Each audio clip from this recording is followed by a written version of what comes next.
기독교는 제일 중요한 게 뭐냐면 십자가와 부활이에요.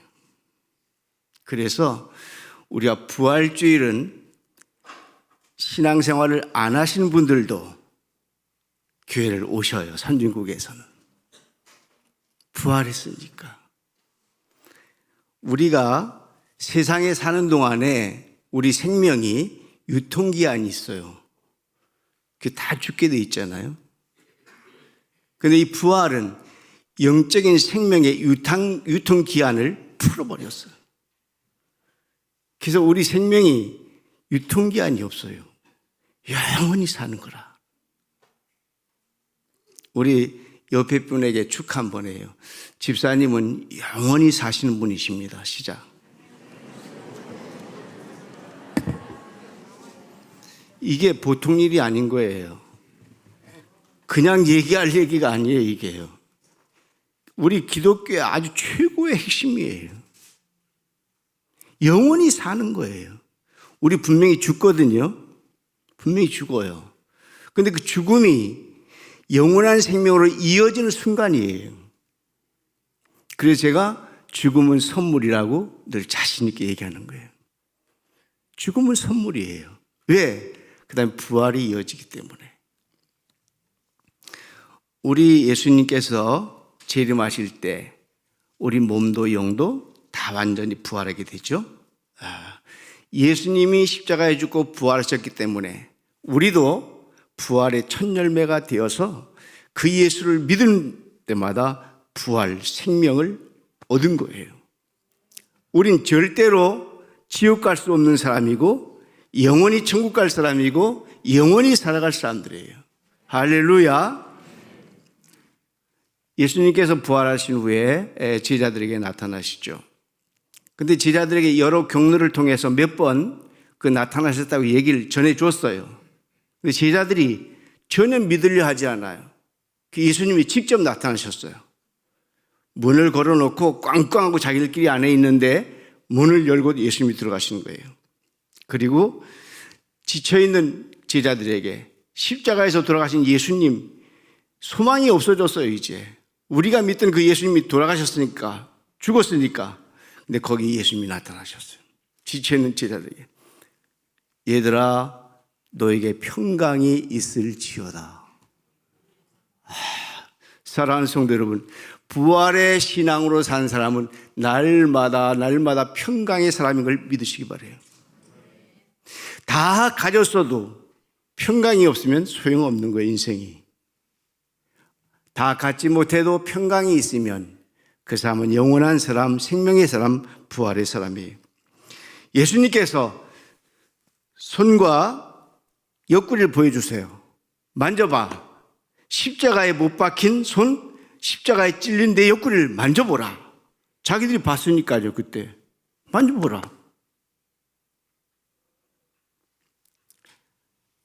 그때 제자들이요, 오 주님, 부활하셨습니다. 기쁨이 충만하기 시작했어요. 예수님은 평강을 주시고 제자들은 기쁨을 얻는 게 부활인 거예요. 평강과 기쁨을 얻은 다음에 예수님께서 또 하나를 선물로 주시죠.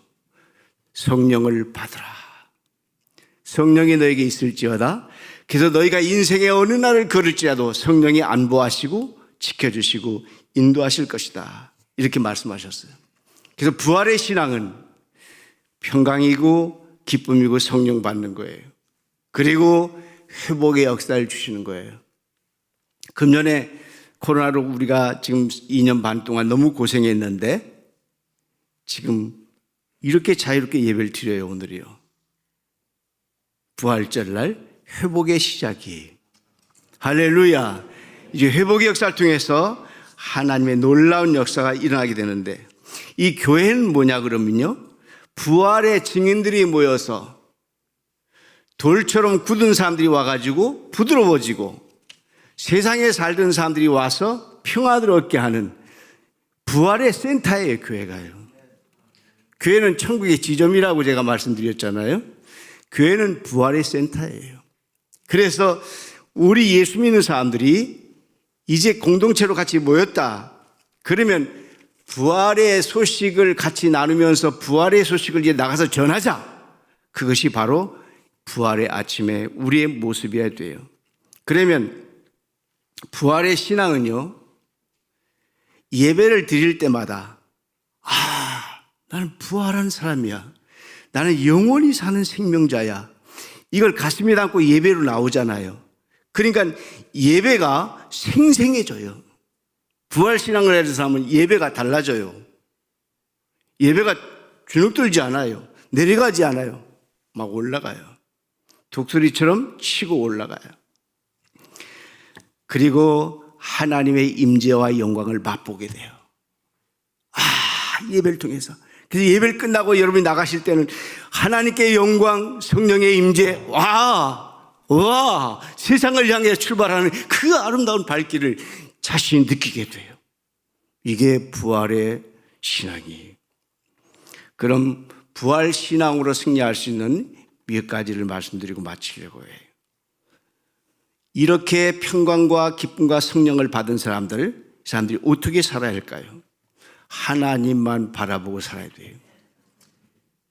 부활의 주인공이 예수 그리스도지만 예수 그리스도를 보내신 분이 하나님이셔요. 그래서 그 하나님만 바라봐야 돼요. 매 순간순간마다 하나님을 바라봐야 돼요. 예배당에 나올 때마다 하나님을 바라보는 게 아니라 매 순간순간마다 하나님을 바라보는 거예요. 하나님, 제가 여기 있습니다. 그러면 우리를 지켜주시는 하나님 아버지가 너무 기뻐하셔요. 내가 너를 사랑하는 줄 네가 안단 말이지, 내가 너를 지켜준 줄 기억이 된단 말이지, 그걸 하나님이 아시니까 너무 하나님이 좋으신 거예요. 사람들은 기도하면 다 된다고 생각하고 기도만 열심히 하면 된다고 생각해요. 맞아요. 그렇지만 기도만 하고 가만히 있으면 안 되는 거예요. 예배도 열심히 드려야 되고, 교회 사역 있으면 사역도 해야 되고, 봉사가 있으면 봉사도 해야 되고. 나는 지금 이제 여성계원들이 제일 걱정이 돼요. 밥을 해야 되잖아요, 이제. 나는 코로나가 풀리면서 그게 제일 걱정이 돼.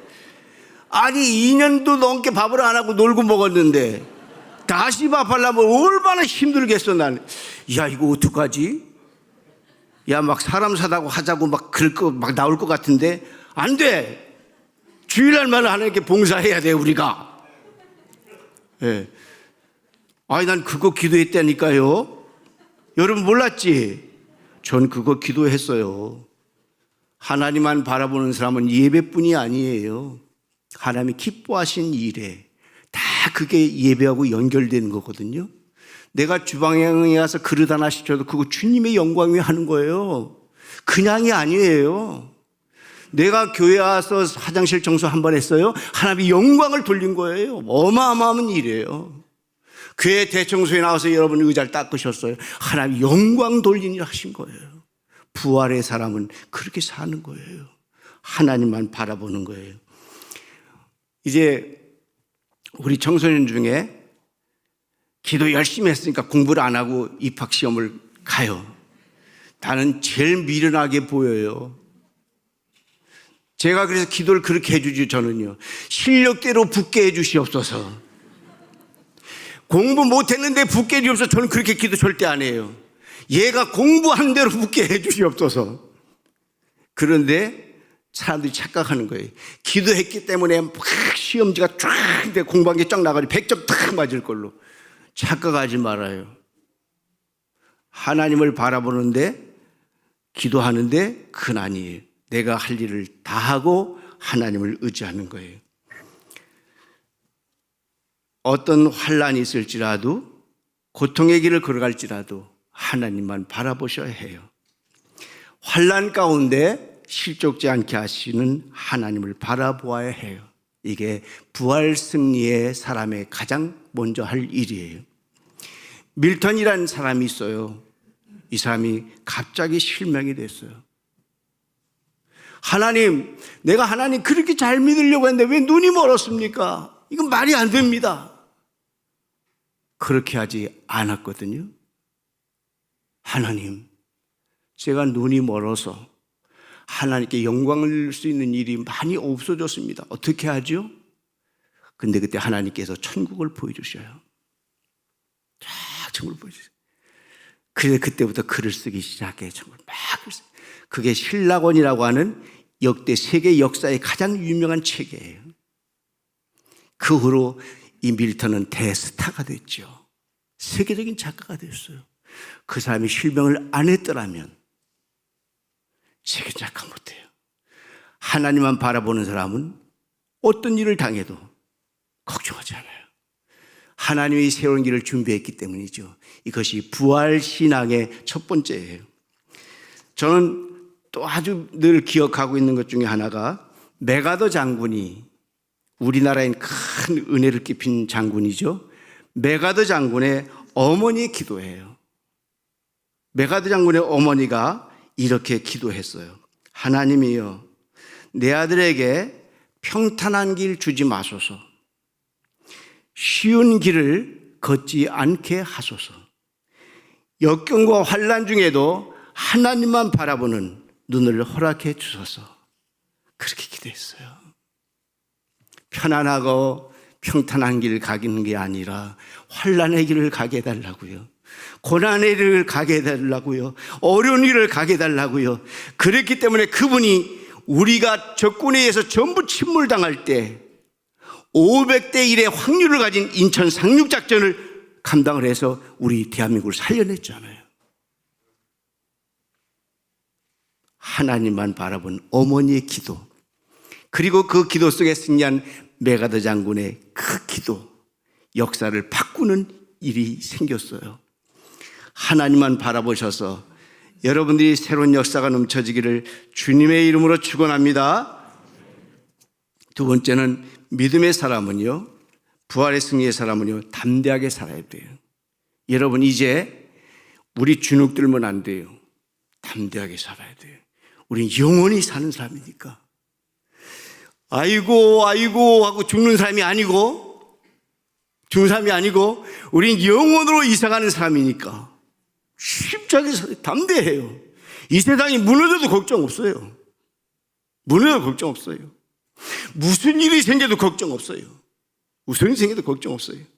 사막의 음침한 골짜기가 와도 넉넉히 이겨낼 수 있어요. 일어날 수 있어요.